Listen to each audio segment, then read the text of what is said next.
Hello student, welcome to my YouTube channel. आज की इस वीडियो में आप लोगों को द्विघात समीकरण को पूर्ण वर्ग बनाकर हल करना बताऊंगा, जो कि बहुत अच्छे तरीके से बताऊंगा। अगर आप लोग इस वीडियो को पूरा देखते हैं तो बोर्ड परीक्षा में अगर आप लोगों को ऐसा क्वेश्चन आ जाए तो आप लोग आसानी से हल कर लेंगे। तो इस वीडियो को आप लोग पूरा जरूर देखिएगा। और अगर आप लोग इस विधि को अच्छे से समझ लेते हैं, द्विघात समीकरण को पूर्ण वर्ग बनाकर हल करना सीख लेते हैं अच्छे से, तो बोर्ड परीक्षा में यहाँ से एक क्वेश्चन जरूर आता है। तो यहाँ से आप लोगों का एक क्वेश्चन जब आएगा तो आप लोग आसानी से हल कर लेंगे और पूरा मार्क्स प्राप्त कर लेंगे। ठीक है, तो जैसे देखिए बोर्ड एग्जाम में क्वेश्चन किस प्रकार से पूछता है, तो ऐसे पूछेगा, निम्न द्विघात समीकरण को पूर्ण वर्ग बनाकर हल कीजिए। ठीक है, और नीचे क्वेश्चन दे देगा, उसमें से एक या दो करना रहेगा। ठीक है, तो जैसे हमने एक क्वेश्चन ले लिया है 5x² माइनस 15x माइनस 20 बराबर 0। इसको हमें पूर्ण वर्ग बनाकर हल करना है। ये हमारा है द्विघात समीकरण। ठीक है, इसके पहले हम श्रीधराचार्य विधि से और गुणनखंड विधि से हल करना बताया हूँ, वो भी अच्छे तरीके से।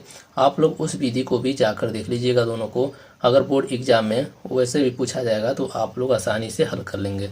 तो चलिए इस क्वेश्चन को हल करते हैं। सबसे पहले देखिए यहाँ पे जो ये -20 दिया हुआ है, इसको हम लोग बराबर के उस साइड करेंगे।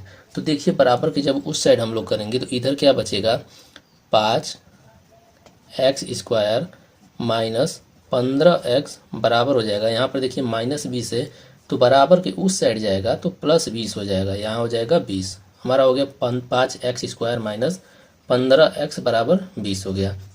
ठीक है, अब अगला स्टेप देखिए। अगले स्टेप में हम लोग क्या करेंगे, जो यहाँ पे नंबर दिया है, जैसे देखिए 5x² दिया है तो यहाँ पर नंबर क्या है, 5 है। ठीक है, तो अगर यहाँ पे जितना भी नंबर रहेगा, 5 रहेगा या 4 रहेगा या फिर जितना नंबर रहेगा, उतने से हम लोग दोनों पक्षों में भाग दे देंगे। ठीक है, तो यहाँ पर हम लोग लिखेंगे दोनों पक्षों में 5 से भाग देने पर, ऐसे हम लोग लिख लेंगे। अगर विस्तार पूर्वक आप लोग हल करेंगे तो आप लोगों को पूरा नंबर जरूर मिलेगा। ठीक है, तो दोनों पक्षों में 5 से भाग देने पर, अब हम लोग 5 से क्यों भाग दे रहे हैं, तो यहाँ पर देखिए x² के पहले जो भी नंबर रहेगा उसी से हम लोग भाग करेंगे। चाहे 1 रहे या 2 रहे या 5 रहे या 10 रहे, जितना नंबर रहेगा उसी से हम लोग भाग करेंगे। तो जब हम लोग 5 से भाग करेंगे तो ऐसे हो जाएगा, जैसे देखिए यहाँ पर हो गया 5x², इसमें हम लोग 5 से भाग कर देंगे। माइनस है तो माइनस 15x बटे में 5 हो जाएगा, बराबर 20/5 हो जाएगा। ठीक है, अब यहाँ पर देखिए जो अंक कटेगा उसको हम काट देंगे। तो यहाँ पर देखिए 5 से 5 कट गया, यहाँ से 5 × 5, 5 × 15। ठीक है, 5 × 5, 5 × 20। ठीक है, अब देखिए यहाँ पर क्या बचा, यहाँ पर हमारा बचा है x² माइनस, यहाँ पर x² बचा है, माइनस है तो माइनस, यहाँ पर 3 है और x है, 3x बराबर के उस साइड क्या बचा है, 4 बचा है। ठीक, अब अगले स्टेप में देखिए क्या किया जाता है। यहाँ पर हमारे पास बचा है x² माइनस 3x बराबर 4। जो यहाँ पर x वाला मान दिया है, यहाँ पर देखिए 3x दिया है तो 3 में हम लोग 1/2 से गुणा कर देंगे। तो हम लोग साइड में कर लेते हैं। यहाँ पर देखिए 3 है, 3 में हम लोग 1/2 से गुणा करेंगे तो हमारे पास हो जाएगा 3 × 3, 3/2। ठीक है, यहाँ पर देखिए जितना नंबर रहेगा या फिर बटे में रहे या फिर सिंगल नंबर है तो आप लोगों को उसमें 1/2 से गुणा करना है। कितना हो नंबर है उसमें 1/2 से गुणा करना है। अब गुणा करने पर जितना आएगा उसका स्क्वायर हम लोग कर देंगे। ठीक है, उसका स्क्वायर कर देंगे और यहाँ पर हम लोग लिखेंगे दोनों पक्षों में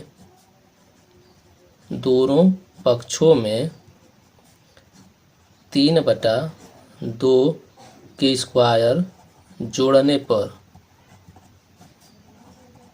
जो हम लोग स्क्वायर आया है इसको हम लोग दोनों पक्षों में जोड़ देंगे। तो यहाँ पर देखिए जोड़ेंगे हम लोग, तो पहले से हमारे पास है x² माइनस 3x प्लस हमें क्या जोड़ना है, 3/2 का होल स्क्वायर जोड़ना है। ठीक, बराबर इधर क्या है 4 प्लस हमें जोड़ना है 3/2 का स्क्वायर। ठीक है, देखिए अब हम लोग अगले स्टेप में यहाँ पर देखिए जो x² है और 3/2 का होल स्क्वायर है, इसको हम लोग एक साथ लिख लेंगे। तो यहाँ पर हम लोग लिखेंगे ऐसे x, यहाँ पे माइनस है तो माइनस लिखेंगे, प्लस रहेगा तो प्लस लगाएंगे, -3/2 पूरे का होल स्क्वायर। ठीक है, अब बराबर कर देंगे। अब इसको हम लोग हल कर लेंगे। ठीक है, तो यहाँ पर हल जब हम लोग करेंगे तो यहाँ पर हो जाएगा 4 प्लस 3 का, देखिए जैसे देखिए यहाँ पर 3/2 का स्क्वायर है, तो स्क्वायर का मतलब होता है कि 3 का गुणा 3 में करेंगे तो 3 3 9 हो जाएगा, बटे में 2 का गुणा 2 बार करेंगे हम लोग तो 4 हो जाएगा, 9/4 यहाँ पर आ जाएगा।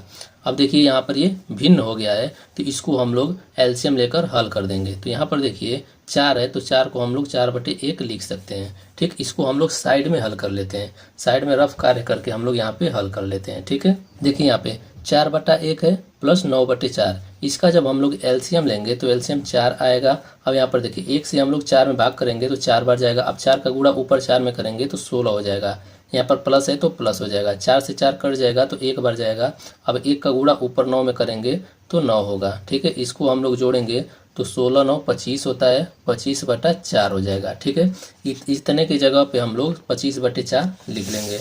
ठीक है, तो यहाँ पर हो जाएगा x माइनस 3/2 का होल स्क्वायर बराबर यहाँ पर हो जाएगा 25/4। यहाँ पर 25/4 हो गया। अब देखिए यहाँ पर इसका स्क्वायर हम लोग हटाएंगे, स्क्वायर जब हम लोग हटाएंगे तो इधर हो जाएगा x माइनस 3/2। जब हम लोग स्क्वायर हटाएंगे तो बराबर की इस साइड रूट लग जाएगा, तो रूट लग जाएगा यहाँ पे 25/4, यहाँ पे रूट लग गया और आगे इसके प्लस माइनस का सिंबल लग जाएगा, प्लस में भी मान आएगा और माइनस में भी मान आएगा, तो यहाँ पे इसका x का 2 मान आएगा। ठीक है, तो यहाँ पर ये हो गया। अब देखिए यहाँ पर x माइनस 3/2।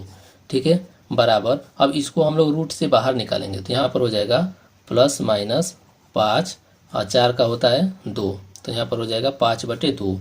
ठीक है, अब देखिए यहाँ पर x का मान हमें निकालना है तो एक बार हम लोग प्लस वाला मान लेंगे, एक बार हम लोग माइनस वाला मान लेंगे। तो सबसे पहले हम लोग प्लस वाला मान लेकर हल करते हैं। तो यहाँ पर देखिए हो जाएगा x माइनस 3/2 बराबर, सबसे पहले हम लोग प्लस वाला मान लेते हैं तो 5/2 हो जाएगा। ठीक है, प्लस वाला मान हमने ले लिया और इधर हम लोग माइनस वाला मान लेते हैं तो यहाँ पर हो जाएगा x माइनस 3/2 बराबर यहाँ पे माइनस 5/2। अब इन दोनों को हम लोग हल करेंगे तो x का 2 मान निकल कर आ जाएगा। ठीक है, तो सबसे पहले हम देखिए इसको हल करते हैं। तो यहाँ पर देखिए x है तो हमें x का मान जब निकालना है तो x बराबर हो जाएगा, इधर क्या है 5/2, इधर माइनस 3/2 है तो बराबर के उस साइड जाएगा तो प्लस 3/2 हो जाएगा। ठीक, अब यहाँ पर देखिए x बराबर हो जाएगा, जब देखिए इसका हर समान रहता है तो ऊपर का ऊपर जोड़ दिया जाता है, जो हर रहता है उसको एक बार नीचे लिख लिया जाता है। तो यहाँ पर देखिए हो जाएगा 5 3 8/2 हो जाएगा। अब देखिए 8/2 हो गया तो 2 1 कम 2 हो जाएगा, 2 चौके 8 हो जाएगा। तो x का मान निकल कर आ गया 4, एक x का मान हमारा निकल कर आ गया 4। अब चलिए दूसरा x का मान निकालते हैं।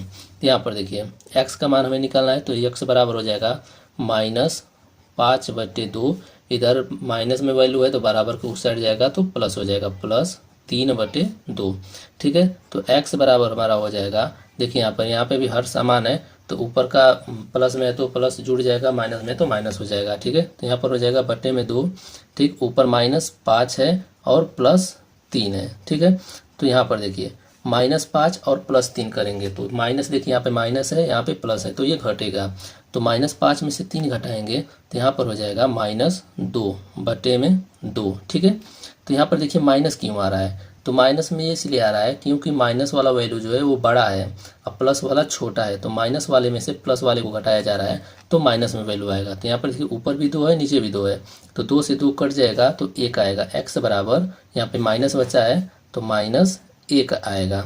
ठीक है, तो यहाँ पर देखिए एक x का मान निकल कर आया है +4, एक x का मान निकल कर आया है -1। तो इसी तरह से द्विघात समीकरण को पूर्ण वर्ग बनाकर हल किया जाता है। तो एक बार और आप लोग समझ लीजिए, अगर कोई भी डाउट कोई भी कन्फ्यूजन हुआ रहेगा तो आप लोग आसानी से समझ जाएंगे। ठीक है, तो जैसे देखिए यहाँ पर जब क्वेश्चन दिया रहेगा तो यहाँ पर देखिए जो यहाँ पे मान रहेगा, कुछ भी मान रहे 4 5 6 10 20 50 जो भी रहे उसको बराबर के उस साइड भेज देंगे। तो देखिए ये हो जाएगा 5x² माइनस 15x बराबर 20। ठीक है, इतना हो जाने के बाद जैसे देखिए जो मान यहाँ पे रहेगा, जो अंक x² के पहले रहेगा, 5 रहे 10 रहे 20 रहे या फिर जो भी रहे, उससे हम लोग दोनों पक्षों में भाग कर देंगे। ठीक है, तो इस प्रकार से हम लिखेंगे दोनों पक्षों में 5 से भाग करने पर। तो यहाँ पर देखिए भाग कर देंगे जो वैल्यू कटना रहेगा उसको काट देंगे, जो नहीं कटना रहेगा उसको छोड़ देंगे। ठीक है, अब देखिए जो कटने के बाद जो भी आएगा, अब यहाँ पर देखिए जो 3x² x है, इसमें हम लोग 1/2 से गुणा कर देंगे। अब गुणा करने के बाद उसका हम लोग स्क्वायर कर देंगे। स्क्वायर करने पर जो आएगा उसको हम लोग दोनों पक्षों में जोड़ देंगे। तो यहाँ पर देखिए दोनों पक्षों में हमने जोड़ दिया। ठीक, अब जोड़ने के बाद यहाँ पर देखिए x² है, यहाँ पर 3/2² है, तो इसको हम लोग एक साथ लिख लेंगे। ठीक है, अब इसको हम लोग हल करके यहाँ पर जो भी मान आएगा फिर स्क्वायर उसका हम लोग हटाएंगे तो रूट में मान चला जाएगा। ठीक है, प्लस माइनस रूट में। अब यहाँ पर देखिए स्क्वायर जब हम हटाए तो यहाँ पर देखिए जब रूट हटाएंगे तो यहाँ पर देखिए 25 जो है 5 का स्क्वायर है, 4 जो है 2 का स्क्वायर है, तो बाहर निकलेगा तो प्लस माइनस 5/2 हो जाएगा। ठीक है, फिर उसके बाद हम लोग x का मान 2 निकालना है, तो यहाँ पर देखिए एक बार हम लोग प्लस का मान ले लेंगे, एक बार हम लोग माइनस वाला मान ले लेंगे। वो लेकर उसको हम लोग हल करेंगे तो x का वैल्यू 2 आ जाएगा। जैसे यहाँ पर x बराबर 4 आया है, एक वैल्यू आया x बराबर -1। ठीक है, तो आई होप कि आप लोगों को अच्छे से समझ में आ गया होगा। जो भी डाउट, जो भी कन्फ्यूजन हो तो आप लोग कमेंट बॉक्स में कमेंट करके पूछ सकते हैं। तो आज के लिए बस इतना ही, मिलते हैं नेक्स्ट वीडियो में। धन्यवाद।